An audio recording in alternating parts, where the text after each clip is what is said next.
I still remember the exact moment the world cracked beneath me. It was 2 months before my wedding when my mother sat me down. Her frail hands trembling, her eyes swimming with tears. Stage 4 cancer. The words hit me like a freight train, sucking the air from my lungs. "I need you, Hannah," she sobbed, gripping my hand so tightly it hurt. "I can't do this alone." Her voice quivered, her face a mask of pure devastation. I could barely think, barely breathe. My wedding, the future I had spent years dreaming of, felt like an afterthought in that moment. "Jake," I tried to be rational. "We can hire a nurse," he pleaded, desperation lacing his tone.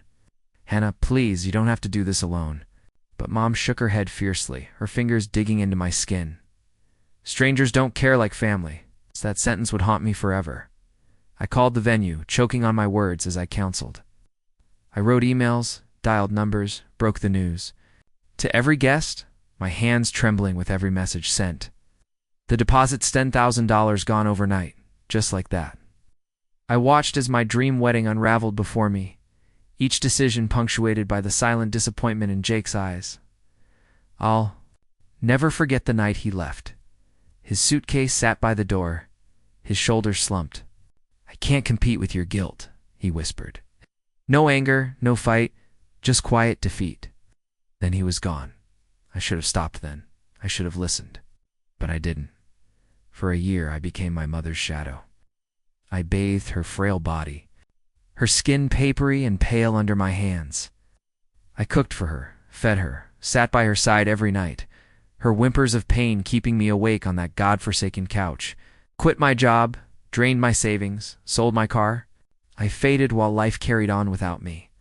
I watched my friends get married in dresses I'd never wear, held their babies while I held nothing but regret. Their worlds expanded, filled with love, laughter, new beginnings. Mine shrank into a box, my existence tethered to my mother's final days. Then, one night, everything shattered. I had gotten up for water, my body aching, my mind dulled from exhaustion. As I passed her room, I heard something strange laughter, a genuine full-bodied laughter. I stopped, peeking through the barely open door. I saw her sitting cross-legged on her bed, phone propped up, wine glass in hand. She looked healthy, vibrant. "I can't believe she fell for it," she howled, giggling like a schoolgirl. A chorus of laughter erupted from the tiny speaker her so-called book club. The cancer scam worked.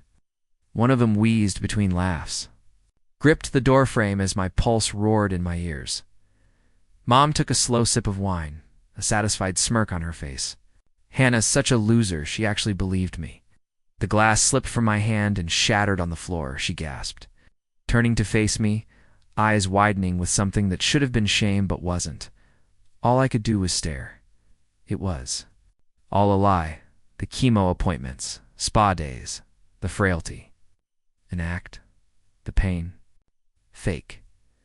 The woman I had sacrificed everything for, the woman I had given up my future for, had never been sick at all.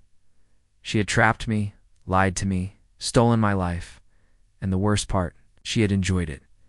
My hands trembled as I stepped into the room, shattered glass crunching beneath my feet. The air felt thick, suffocating, like I was drowning in it. She looked at me, eyes narrowing, not with guilt, not with remorse, but with irritation. I could barely form words. Oh, my throat clenched, my voice coming out in a whisper raw and uneven. "How could you?" She scoffed, rolling her eyes like I was the unreasonable one. "Hannah, don't be so dramatic." I had given up everything for her. My wedding, my career, my entire life. And she had the audacity to act like I was overreacting. I felt something dark coil inside me, a rage I had never known before. She sighed, setting her wine glass down on the nightstand with a bored expression. "You were never going to be happy with Jake anyway." Her lips curled into a smirked eyes, cold, assessing me like I was some clueless child. "Face it, you're not wife material. At least now you're useful." A laugh bubbled up in my throat. A strange, hollow laugh that didn't sound like my own. Useful? I bled for this woman. I had spent nights sobbing, terrified she wouldn't wake up in the morning. I had poured every ounce of love, every shred of devotion into her, and she had sat here drinking wine, mocking me behind my back. Something in me snapped. My vision tunneled, and before I knew it, I had lunged. Not at her, no. That would have been too easy. Instead, I grabbed her laptop, yanking it off the desk so violently the charging cable snapped out. She shrieked, scrambling up from the bed. "What the hell do you think you're doing?" I ignored her, fingers moving frantically as I pulled up her emails. My stomach twisted at what I found. Receipts. So many receipts. $8,000 going online shopping, spy retreats, vacation bookings, flights to places she had told me were experimental treatments out of state. My name on the transactions and then the emails, lines of text burned into my brain. She really thinks I'm dying. It's almost too easy. Hannah is so gullible. I've her trained like a dog. She'll never leave. She's too stupid to realize I never needed her. I gripped the laptop so tightly my knuckles turned white. The screen blurred as my vision, filled with unshed tears, fury pulsing through my veins like fire. She wasn't sorry. She would never be sorry. And that's when I made my decision. If she wanted a villain, I'd give her one. I didn't cry. Not that night. Not the next morning. The tears were gone, burned away by something colder, sharper. A new version of me had taken their place, one with nothing left to lose. She had stolen my life, my future, my sense of self, so I was going to take hers. Step 1. Financial ruin. First cut was the deepest. She had made a crucial mistake. She'd used my name for everything. The credit cards, the accounts, the transactions. She'd weaved her scam through my identity, never expecting me to fight back, so I did. With a few phone calls, I had her financial world crumbling in my hands. "Hello, I'd like to cancel all. Cards under my name." Click. Yes. That includes the authorized user. Click. Within minutes, her lifeline was gone. No more shopping sprees, no more overpriced wine nights, no more luxury vacations disguised as treatment trips. I imagined the moment she'd try to check out at some boutique card declined, the realization creeping up her spine. But I wasn't done. Her house, my house. Technically, since I had unknowingly funded it, was filled with luxury. Designer bags, jewelry, shoes she had no business owning. I sold them all. Every single one. I listed them online, set up quick sales, and by the end of the week, prized possessions had been stripped away, boxed up, and handed off to strangers. She had bled me dry for years. Now, it was her turn. Step 2. Public shaming silence before the storm is the sweetest. I knew exactly where to hit her hardest. Her life revolved around Image, the caring mother, the faithful woman, the inspiration to her friends. So I tore it apart. I compiled the receipts, the emails, the evidence of her scam into one neat little post. Screenshots, bank statements, her grinning selfies on treatment days when she was actually at a resort, and then the final dagger. Caption: "Congrats, Mom, you're cancer-free." I tagged everyone. Her book club, who had laughed at my expense. Her church group, who had sent her money for medical expenses. Her friends, who had praised her strength. I hit post, and the internet erupted. The comments flooded in. Disbelief turning to rage. Calls, messages, friends she had known for decades, turning against her in real time. Some tried to defend her at first. There must be some mistake. But then they saw the receipts. It's the undeniable proof. Then came the fallout.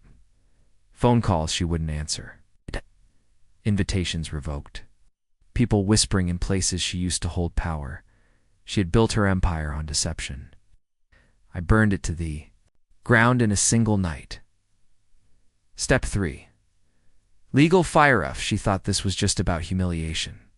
She was wrong. I wanted justice. I filed a lawsuit for fraud, dragging her into the legal system she never thought would touch her. I detailed the financial abuse, the stolen funds, the deception. The lawyer didn't even blink. Cases like these, he said, were easy to win. Then, the cherry on top, a restraining order. I expected rage. I didn't expect desperation. she showed. Up at my doorstep, pounding on the door like a lunatic. "You owe me," she screamed, her voice raw with fury. "Owe her." I stepped outside, standing firm as she ranted, raved, through every insult she could muster. The woman who had raised me, who had once told me she loved me, now looked at me like I was her worst enemy. Maybe I was. She lunged toward me too close. The police had her in cuffs within minutes. She wailed as they dragged her away. I watched, silent, unmoving, as she disappeared into the back of the car. For the first time in my life, I felt nothing, and that was the best feeling of all. The silence that followed was deafening. No more late-night phone calls from her, dripping with manipulation. No more guilt-tripping messages, no more demands for money, no more lies. She had spent years weaving a web of deception, convincing herself she was untouchable. But reality hit her like a wrecking ball. Last I heard, her friends, gone. The same people who had cheered her on, who had believed her stories, who had showered her with sympathy and support, they vanished the moment the truth came out. One by one, they blocked her, ignored her, pretended she didn't exist. Even the women from her precious book club, the ones she used to gossip with, laugh with wanted nothing to do with her. Final, brutal blow, her church, the very place where she had built her reputation, where she had stood before a congregation and wept fake tears of gratitude for their donations. They didn't just cut her off. They took every dollar from her fraudulent medical fund and redirected it to real cancer patients. People actually fighting for their lives. I imagine the moment she found out. The betrayal she must have felt. But it wasn't betrayal. It was justice. And Jake. I never expected to hear from him again, after everything, after the pain. The wedding that never happened, the life that had been stolen from USI, had assumed that bridge was burned.